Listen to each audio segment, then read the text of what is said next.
Hi, thanks for joining me as I talk you through everything you want to know about the brand new for 2024 BMW R1300 GS. Good morning and welcome back to the channel. So I'm out today for a ride with BMW Motorrad UK.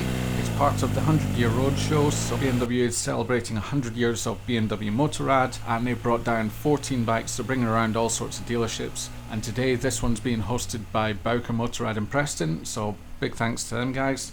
And today I've been out on the R1300 GS Adventure. This one has the triple black trim level, so we've got a little bit of a muted colour scheme to it.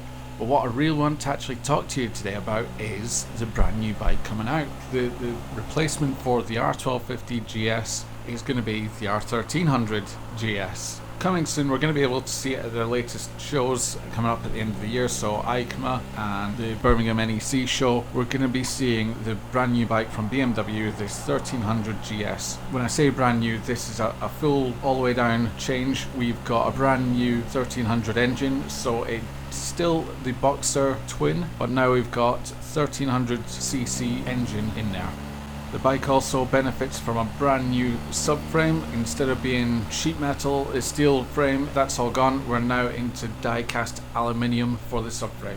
With the brand new engine, the power and torque figures have both increased, and also it's coming with a brand new transmission, and that's made the whole sort of package a little bit lighter as well.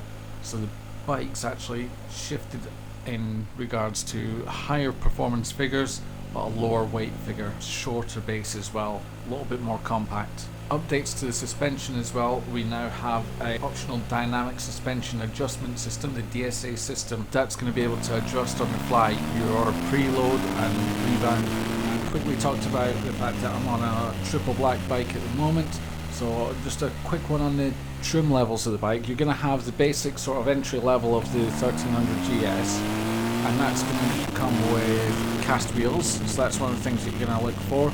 Also, the triple black will also feature the cast wheels. So you've got triple black, then we move on to the Trophy Edition. Trophy Edition, you're going to now see the spoked wheels come into play. Trophy Edition, getting onto the sort of BMW Trophy competition, it's going to be more off-road bias. And then beyond that, the 1300 GS option 719 Tramontana. Now the Tramontana is going to have really nice setup with all the option 719 stuff. You're going to see billet equipment all over the place. The other thing you're going to notice is that there's no Adventure yet. The GS Adventure I think is going to get released later in the year. They're going to sort of hold on to that for a little bit. That's going to get, maybe hopefully we'll see that into 2024 sometime. But they're holding back on that one, so I think that one, again, we're going to have massive sort of updates to the equipment levels and the off-road capabilities as well. So let's quickly just drop into the figures for a little while. What I want to do is just quickly highlight, so I said about the engine and the gearbox and everything like that. So the entire bike overall, with all the weight saving that they've done in regard to the changes that they've made, it's actually 12 kilos lighter than the previous model. Now that's really quite interesting because that's a lot. That is a lot of it's a fair sized bike, but that's a lot of weight that they've managed to shave out the motorcycle as well. I think that's going to again help its off-road bias. I think it's going to be really quite a good bike to get, just even if you don't take it off-road, even just maybe up a couple of sort of gravel tracks, anything like that, where it's just a little bit of a almost green lining. I think it's going to be really good for that.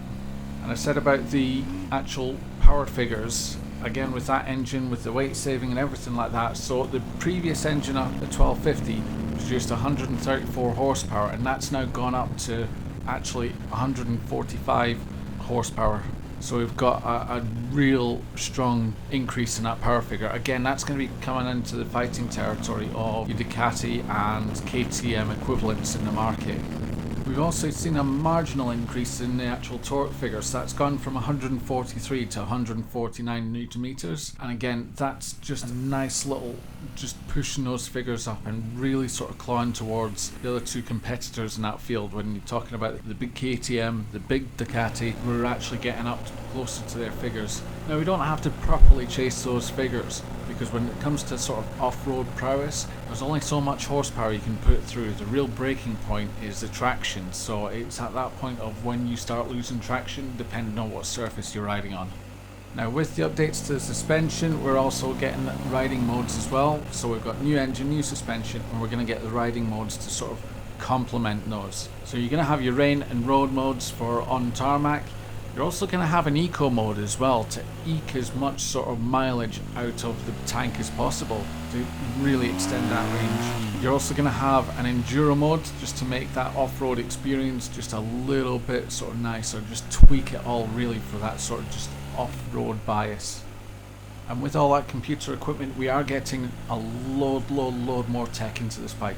So we're going to start seeing riding assistant with an active cruise control, so it's going to start slowing you down judging by the radar in front of you picking up on the vehicle in front. You're also going to get collision warnings and lane change warnings as part of your cruise control as well. I think it's really impressive that we're now seeing technology that we've been seeing in a few of the latest cars, that sort of modern tech from the motor industry is now cascading onto the motorcycle industry. And we're really getting some of that really innovative technology that's just going to make us a lot safer on the road. We are motorcyclists, we are one of the most vulnerable people on the road, so it's really good that all that innovative technology is actually making it across to the motorcycle trade.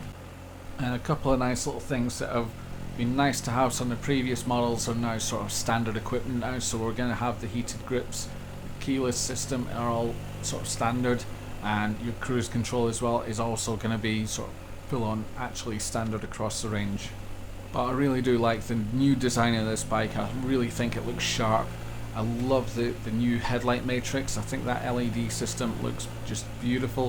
It actually does remind me of the Porsche Taycan headlights, so it's got that sort of X with the projector in the center. Now that projector is quite interesting because it's got lean sensitive control, so as you lean through a corner it's going to adapt and sort of shine a little bit further around that corner for you. So I think things like that are really quite cool that they've just put onto this bike as well. So I just wanted to quickly cover a couple little bits that I'm excited for about this bike. I'm really looking forward to taking one out for at least a test ride and see what my next bike might be. I've ridden these bikes in the past, clearly I'm riding one now. I really like the ergonomics. I think the comfort on this, I think it's going to be really nice to see how much that weight saving will sort of map over. So I'm really quite curious as to how comfortable it will be, again with that lightweight build that they've done. I mean, this bike is built for covering long distances, so I'm really looking forward to the ergonomics and seeing how it handles. I mean, I'm 6 foot, so I like something I can sit on comfortably. I tend to find that I can stand up on most adventure bikes comfortably with my reach, but I've got long arms, I've got quite a long arm span, so it'll be interesting to see whether I feel like I need a set of risers or not. Let's see, we'll find out. But I've always liked the handling of these bikes, especially these ones. They've got that, it's that boxer engine design, so it keeps the weight right down low. It gives you so much feel and control over the bike, that sort of low slung weight to it. So I'm really looking forward to riding that boxer engine again. And again with that engine, that characteristic of the boxer engine, it's so torquey, it's got such a good low down punch to it. So I'm really looking forward to seeing how the 1300 now handles, especially with that increase in power and increase in torque. And I think it's a really bold move for BMW to move away from the asymmetric design of the headlight and going for that really symmetrical, really sharp looking design. And I'm really looking forward to seeing how the adaptive light works on it and seeing whether it's as effective as I hope it will be.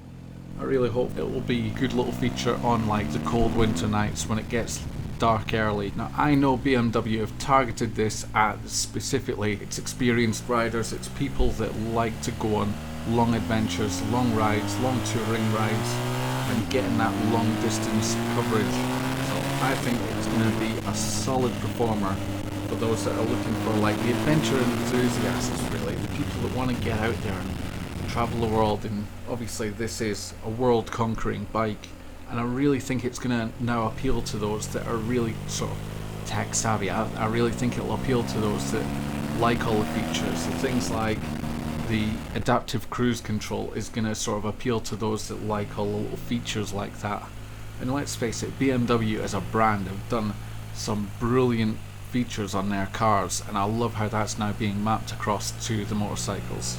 And I can see this bike being used by people that are looking to immediately blast off. And let's face it, with a bike like this, they can make it from anywhere in England, anywhere in the UK, and they can do either the full tour of Scotland, they can have a great weekend out in Wales, they can hop the border into France, just a quick little shuttle across, and you're into the mainland continent. I think it's really, really good that this bike can appeal to the people that really just want to get out there and explore the world. And again, I think I'm really hitting at who this bike's for, and who BMW have sort of had in the back of their mind when they built this bike. It's like, well, who's it for? And they'll have their brand enthusiasts, people that love BMWs, and they'll have a BMW car, and they'll have the BMW bike, and it's people that have got that sort of brand loyalty. But beyond that, people that love adventure bikes and love big adventure bikes, couples, people that have got like the weekend warriors that like to go out and explore together, couples. And again, really sort of hitting that sort of, I don't want to say middle-aged, but yeah, if we're going to put an age on this, it's not something that young people tend to buy, a big 1250 GS, so now the 1300 GS. I don't think it's really sort of targeted at the younger generation.